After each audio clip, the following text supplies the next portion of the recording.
Eh bien, sur une quarantaine de CV, j'avais plus de 30 CV où il y avait que des blacks et des beurs. Moi, ça me dérange pas, si ce sont des gens qui sont plus compétents que les autres.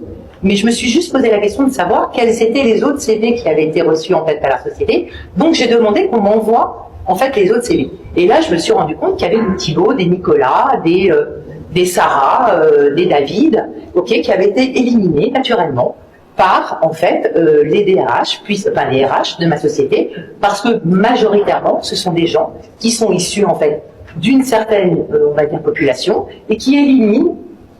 Je ne sais pas si c'est conscient ou inconsciemment, mais en tous les cas, qui élimine. Cette dame prétend qu'on discriminait les prénoms français dans son entreprise et qu'on ne gardait que les CV à des blacks et beurs. Alors qu'en France, c'est exactement l'inverse.